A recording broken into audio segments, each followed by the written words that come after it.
በስመ አብ ወወልድ ወመንፈስ ቅዱስ አሐዱ አምላክ አሜን። አንድ አምላክ በሚሆን በአብ በወልድ በመንፈስ ቅዱስ ስም ጥር 22 በዚች ቀን በግብፅ ሀገር ከአክማን ከተማ የከበረና የገነነ የመነኮሳት ሁሉ አባት በገዳም ለሚኖሩ እንደ ኮከብ የሚያበራቸው አባ እንጦንስ አረፈ። የዚህም ቅዱስ ወላጆቹ ንጹሐን ክርስቲያን ናቸው። እርሱም ከታናሽ ጀምሮ ተንኮል፣ ሽንገላ በልቡ ውስጥ የለውም። ከወላጆቹም ጋር ወደ ቤተ ክርስቲያን ሲሄዱ በቆረበ ጊዜ ከሕፃናት ጋር በመጫወት ከቶ አይሳሳቅም ነበር። ጥቂት ባደገ ጊዜም ራሱን ዝቅ አድርጎ ለወላጆቹ ይታዘዝ ነበር። 7 ዓመትም በሆነው ጊዜ የቤተ ክርስቲያንን መጻሕፍትን ተማረ። ያን ጊዜም የእስክንድርያ ሀገር ሊቀ ጳጳስ አባት ቴዎናስ የተሾመበት ዘመን ነበር። የእንጦንዮስንም ወሬውን ሰምቶ መልእክተኞችን ልኮ ወደ እርሱም አመጣቸው። ባረካቸውና ስለ እነርሱ እንዲህ ብሎ ትንቢት ተናገረ። ይህ ሕፃን በእግዚአብሔር ፊት ታላቅ ይሆናል፣ ጊዜውንም በዓለሙ ሁሉ ይወሰናል። እጁንም በላዩ ጭኖ ዲቁና ሾመ። ከዚህም በኋላ ወላጆቹ በሞቱ ጊዜ ታናሽ ብላቴና እህት ትተውለት ነበር። ከ7 ወርም በኋላ እንደ ልማዱ ወደ ቤተ ክርስቲያን በሄደ ጊዜ የመንፈስ ቅዱስ ፍቅር በልቡ አደረበትና በሐሳቡ በዓለም የሚሰራውን ሁሉ አባቶቻችን ሐዋርያት ሁሉን የዓለምን ስራ ትተው ጌታችንን ኢየሱስ ክርስቶስን እንዴት ተከትለውት በሐዋርያት ስራ በመጽሐፍም እንደተጻፈ ጥሪያቸውን እየሸጡ የሽያጩንም ዋጋ በሐዋርያት እግር ስር ያኖሩትን አሰበ። እግዚአብሔር በሰማያት ያዘጋጀላቸው ዋጋቸው ምን ያህል ይሆን አለ። ይህም ሐሳብ በልቡ ውስጥ የሚወጣ የሚወርድ ሆነ። ከዚህም በኋላ ወደ ቤተ ክርስቲያን ሄደ። የክብር ባለቤት ጌታችን በከበረ ወንጌል ለባለጸጋው የተነገረውን ሰማ። እንዲህ ሲል ፍጹም ትሆን ዘንድ ከወደድክ ሂድ፣ ጥሪትህን ሁሉ ሸጠህ ለድሆች ስጥ፣ በሰማይም ላንተ ድልድብ አደረገው። መጥተህም ተከተለኝ።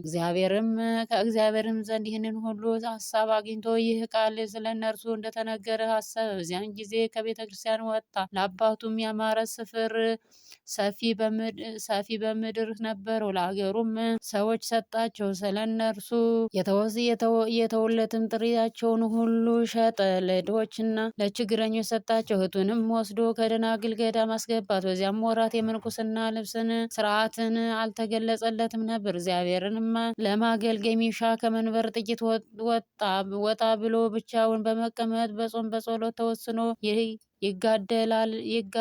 የክብር እንጦንዮስም እንዲህ አደረገ። ሰይጣናትን በስንፍናና በዝሙት ጦር የሚዋጉት ሆኑ። በህልሙም የሴት ገጽ በማሳየት አብራቸው አብረውም እንደምትተኛ ያደርጉታል። ከዚህም በኋላ በባህር ዳርቻ ወዳለች የመቃብር ቤት ሂዶ በዚህ የሚኖር ሆነ። በላዩ ባደረ በእግዚአብሔር ረድኤት በተጋድሎ በረታ። ምግብም ከዘመዶቹ ወገን ያመጡለት ነበር። ሲጋደል አይቶ ቀኑበት። ታላቅ ድብደባንም ደበደበው። ጥለውም ሄዱ። ዘመዶቹንም ሲመጡ እንደሞት ሆኖ ወድቆ አገኙት። ተሸክመውም ወደ ቤተ ክርስቲያን ወሰዱ። ጌታችንንም አዳነው። በነቃም ጊዜ ወደ ቦታው ተመልሶት ይጋደል ዘንድ ተጋድሎውን ጀመረ። በዚያም ጊዜ ሰይጣናት ወደ እርሱ ሲመጡ ያያቸው በአራዊት አምሳል በአንበሶችና በተኩላዎች የተመሰሉ አሉ። በእባቦችና በጊንጦችም የተመሰሉ አሉ። ያሳፈሩትም ዘንድ አንዱ በላዩ ተነሳሱ። እንጦንዮስም በእኔ ላይ ለእናንተ ስልጣን ካላችሁ ከእናንተ አንዱ ያቸንፈኝ ነበር ብሎ ዘበተባቸው። ወዲያውኑ እንደ ጢስ ተበተኑ። በሰይጣናት ላይ ድልን እግዚአብሔር ሰጥቶታልና። ሰይጣናትም ከሚያመጡበት መከራና ስቃይ አረፈ። ምግቡንም በየዓመቱ 2 ጊዜ ያበስላል፣ በፀሐይም ያደርገዋል። ወደ በዓቱም ማንም እንዲገባ አያሰናብትም የሚሻውንም ሁሉ በውጭ ይቆማልና ድምፁንም ይሰማል እንጂ 20 ዓመትም እንዲህ ታላቅ ተጋድሎውን እየተጋደለ በገድል ተጠምዶ ኖረ። ከዚህም በኋላ ፍጹም የሆነ እግዚአብሔር መፍራትና አምልኮቱን ለሰዎች ወጥቶ ያስተምር ዘንድ እግዚአብሔር አዘዘው። ስለዚህም ወደ ፍዩምን አገር ወጥቶ ብዙዎች ደቀ መዛሙርት ሰብስቦ አስተማራቸው፣ በእግዚአብሔር ሕግ አጸናቸው። ደቀ መዛሙርቶቹ በውስጣቸው የሚኖሩባቸው ብዙዎች ገዳማት ተሰሩለት። ስለ ሃይማኖታቸው ስደት በሆነበት ወራት በሰማዕትነት መሞትን ወዶ ወደ እስክንድርያ ሀገር ሄዶ በክብር ባለቤት በጌታችን ኢየሱስ ክርስቶስ ስም ታመነ። ከቶ አልያዙትም። በክርስቶስም ስም የታሰሩ እስረኞችን በመጎብኘት ቢያረጋጋቸውና ቢያጽናናቸውም አልያዙትም። መኮንኑም እንደማይፈራ ባዩት ጊዜ ከፍርድ አደባባይ ውስጥ እንዳይታይ አዘዘው። እርሱ ግን ሁልጊዜ የመታየቱን አልተውም። እንዲያሰቃየውና በሰማዕትነትም እንዲሞት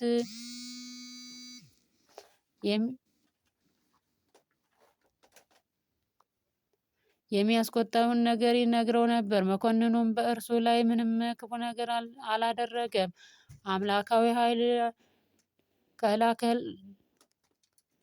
ከልክሏቸዋልና። ሊቀ ጳጳስ ጴጥሮስ ለሰማዕትነት ፍጻሜ ሆኖ የመከራው ወራት ካረፈ በኋላ እንጦኒ ወደ ገዳሙ ተመለሰ። ይህም በአምላክ ፈቃድ ሆነ። የሚለብሰውም ማቅ ነበር። በዘመኑ ሁሉ ገላውን በውሃ አልታጠበም። ብዙዎች በሽተኞች ወደ እርሱ ይመጣሉ፣ በላያቸውም ሲጸልይ ይድናሉ። ብዙዎች ሕዝቦችም ትምህርቱን ሲሰሙ ወደ እርሱ ሲመጡ ባያቸው ጊዜ ብቻውንም ይኖር ዘንድ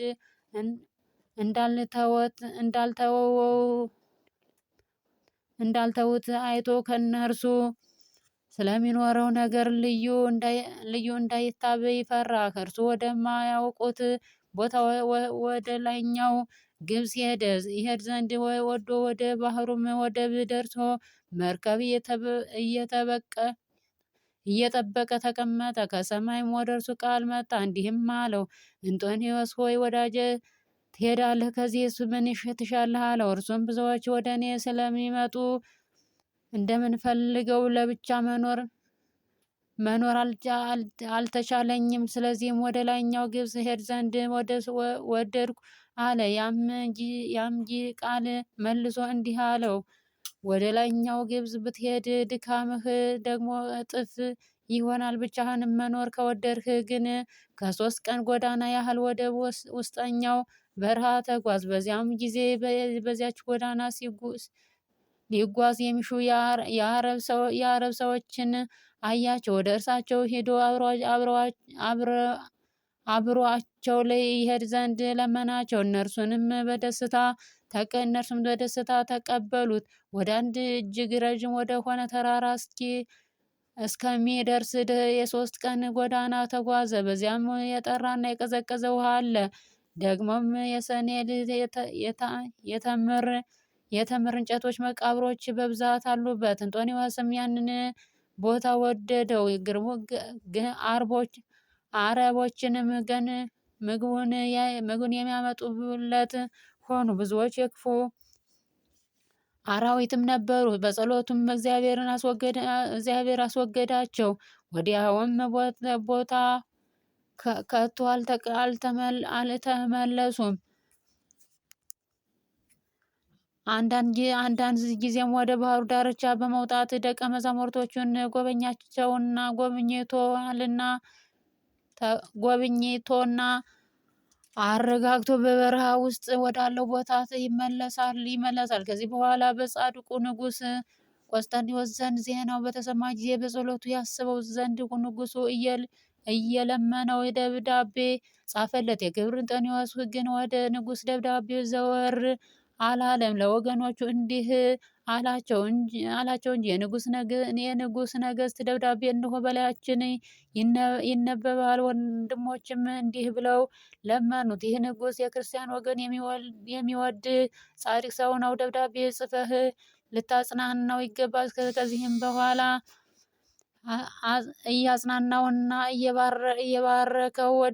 እየባረከው ቤተ መንግስቱንና ሰራዊቱን እየባረከ ጻፈለት። ዳግመኛም የአፈረንጊያ የንጉስ ዘንድ ዜናው በተሰማ ጊዜ ወደ ከበረ አንጦንዮስ እንዲህ ብሎ ጻፈ። ወደ እኛ መጥተህ በእኛ ላይ በሀገራችንና በሰራዊቶቻችን ላይ በረከትን ታሳድር ዘንድ ስለ ጌታችን ኢየሱስ ክርስቶስ መከራዎች እኔ ወደ አንተ ፈጽሜ ማልዳለሁ። የከበረ አንጦንዮስም ይህን በሰማ ጊዜ እጅግ አዘነ። ቆሞም እንዲህ ብሎ ጸለየ። ጌታዬ የኢየሱስ ክርስቶስ ሆይ እለምንሃለሁ፣ በአፈንንጊያ ውስጥ ወዳለው ወደ በርኪኖስ ሀገር እንድሄድ ፈቃድህ ከሆነ ምልክትን ግለጥልኝ። ነገር ግን ያንተ ፍቃድ ይሆን። ይህንንም ባለ ጊዜ ብርህት ደመና መጣ። በዚያችም ሰዓት ተሸክማ ወደ አፈንጃ አገር አደረሰችው። ንጉስም ደስ አለው። ህዝቡንና ሰራዊቶችን ሁሉ በሽተኞችን አቀረቡለትና ሁሉንም በፈወሳቸው። የጽድቅና የህይወት መንገድ እያስተማራቸው ከእርሳቸው ዘንድ 6 ወር ኖረ። በእሑድም ዕለት ያቺ ብርት ደመና ተሸክማ ወደ ገዳሙ ታደርሰውና ከልጆቹ ጋር ተገናኝቶ ያረጋጋቸዋል። በማግስቱም ዳግመኛ ተሸክማ ወደ አፈንጊያ ሀገር ትመልሰዋለች። ከዚህም በኋላ በእግዚአብሔር ፍቃድ በደመና ተጭኖ ወደ ገዳሙ አንደኛውን ተመለሰ። በአንዲትም ዕለት ስንፍና መጣበት። እንዲህም የሚለው ቃል መጣ፣ ታይ ዘንድ ወደ ውጭ ውጣ። በወጣ ጊዜም መልአኩን አየው። በላዩም የምንኩስና ልብስ አለ።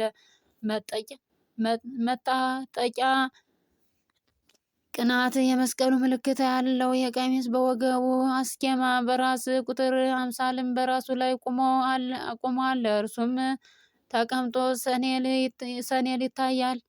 ከዚህም ተነስቶ ይጸልያል።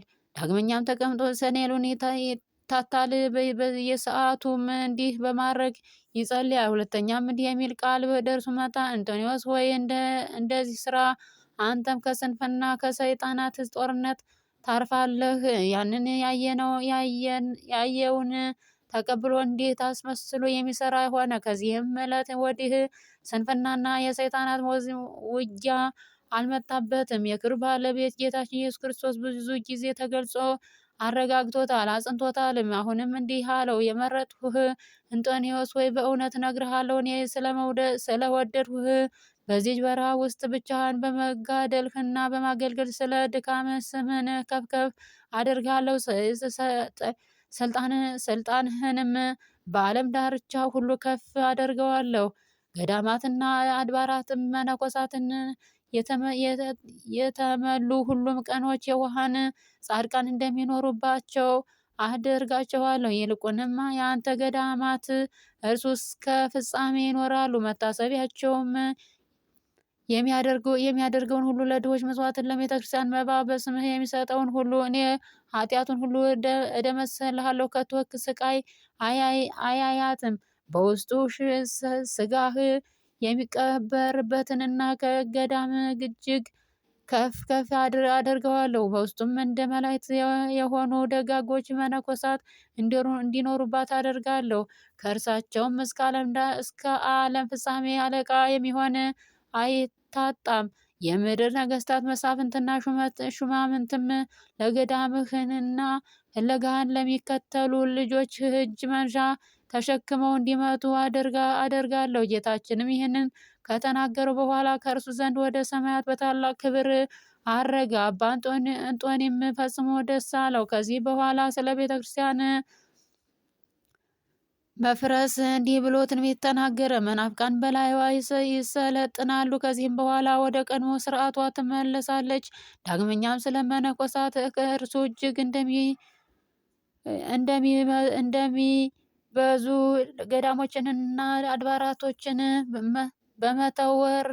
በመተው ወረዱ። ከዓለማውያን መካከል በከተማዎችና በቦታዎች ውስጥ እንደሚኖሩ ስለ ዓለም ፍጻሜ ትንቢት ተናገረ። ይህም አባ እንጦንዮስ አባ መቃርስን አስኬማንና የምንኩስና ልብስ አለበሰው። ያረጋጋውና ያጽናናው ከእርሱ የሚሆነውን ያስረዳው ነው ደቀ መዝሙሩና ልጁ ስለሆነ። ከዚህም በኋላ የገዳማውያን አለቃ ወደሆነ ወደ አባ ቡላ ሄደ። እርሱም ለስጋው ያሰበና በሐዋርያዊ አትናቴዎስ ልብስ የገነዘው ነው። እረፍቱም እንደቀረበ ባወቀ ጊዜ በትሩን ለልጁ ለአባ መቃርስ ምንጣፉን ለአባ አትናቴዎስ የፍየል ሊጦ አጽፉን ለልጅ ኤጲስቆጶሱ ለአባ ስራቢዮን እንዲሰጡ ልጆቹን አዘዛቸው። ከዚህም በኋላ ከምድር ላይ ጋደም አለ፣ ነፍሱንም በእግዚአብሔር እጅ ሰጠ። ወደ እርሱም ሁሉም የመላእክት ማህበር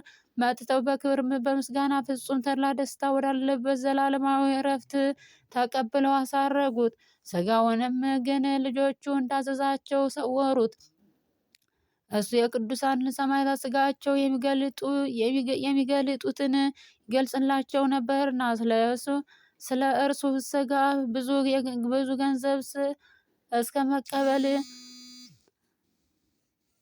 አደረሰው። ዓለማዊ ጥሪት ያደርጉታልና። ይህም የከበረና የተመሰገነ አባት አንጦንዮስ እስከ መልካም ሽምግልና ደረሰ። እጅግም አረጀ። ግን ወደደው ክርስቶስ እስከ ሄደ ድረስ መልኩ አልተለወጠም። ብርታቱ ጽናቱም መላው። እድሜውም 150 ዓመት ነው። ለእግዚአብሔር ምስጋና እኛን በዚህ የከበረ አባት ጸሎት ይማረን፣ በረከቱ ከኛ ጋር ትኖር ለዘላለሙ አሜን። በዚህች ዕለት የማፈን ኤጲስቆጶስ ሚናስ መታሰቢያው ነው። በረከቱ ከኛ ጋር ትኑር ለዘላለሙ አሜን። ጌታ ሆይ ከብልጽግናቸው ብዛት የተነሳ ብዙ መባ ካስገቡት ይልቅ የድሃይቱን አነስተኛ መባ እንደተቀበል ለሁል ጊዜ የሚያገለግሉ እልፍ አእላፍ መላእክትን እያሳሰቡ በችግር ጊዜ የማቀርብልን ልመና ተቀበል።